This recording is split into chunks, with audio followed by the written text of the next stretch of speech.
Hello, I'm Ken Fobb. This is NewsNet, Baton Rouge. Grab yourself a tea or coffee as I go over with you headlines and news from our local area and region.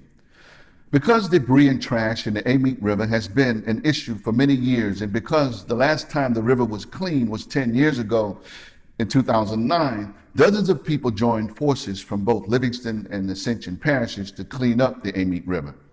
They are calling it the Amite River Cleanup Project. On Saturday, boaters from both parishes came out and hauled from the river large pieces of debris and trash. After the flood of 2016, many people say the Amite River became a dumping channel, which has made it unsafe and difficult for boaters to enjoy recreational activities. So on Saturday, many people came out to assist in this cleanup, including elected officials and law enforcement personnel. Organizers say they plan to host another Amite River cleanup sometime next year during the spring. In Baton Rouge, the Better Business Bureau is warning consumers who may be traveling to beware of emails from people claiming to be airline representatives.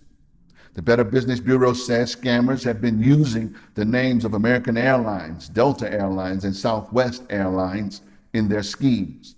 They're sending out unsolicited emails asking you to take a survey about your recent flight, emails alerting about a fake flight change, emails asking you to download your recent ticket purchase information.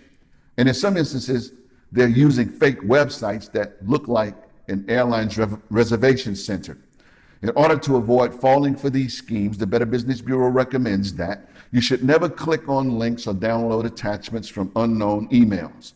Never trust and take unsolicited emails at face value, and always go to the source, or in other words, use the actual customer service information that was provided to you when you made your flight purchase in the first place, rather than searching online.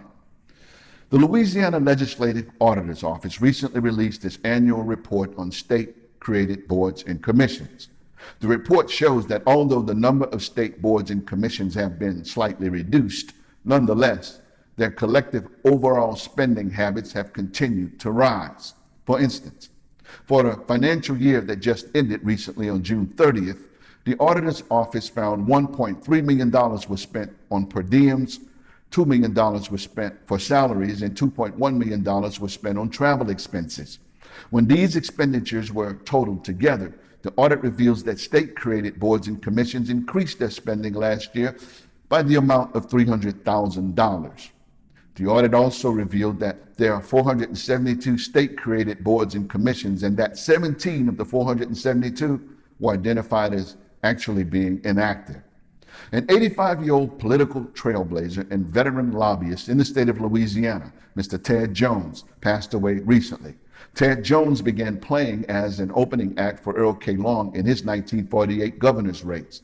Ted Jones even recently became a part of a small group of advisors that helped current Governor John Bel Edwards run and win his first race for governor in 2015.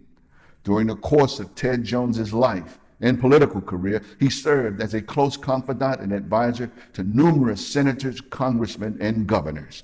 Finally, the words, quote, "In God we trust," close quote, will be displayed in every Louisiana public school this fall. Senate Bill 244 was signed into law by Governor John Bel Edwards in May of 2018. This law now requires every public school to display this national motto and to educate students on its history starting this school year and going forward. Required by this legislation, each public school can choose how they want to display the national motto, but there is a minimum requirement that at least a paper sign be posted. At a high school in West Monroe, Louisiana, dozens of posters can already be seen along the walls of each of its buildings. The principal of West Monroe High School, Ms. Shelby Ainsworth, recently said, quote, "I feel strongly that America is a Christian nation. I want our high school youngsters exposed to as much of that as possible." Most public school students in the state of Louisiana are returning back to school this week. These have been headlines and news from our local area and region. I'm yours truly, Ken Fobb. See you next time right here on NewsNet, Baton Rouge.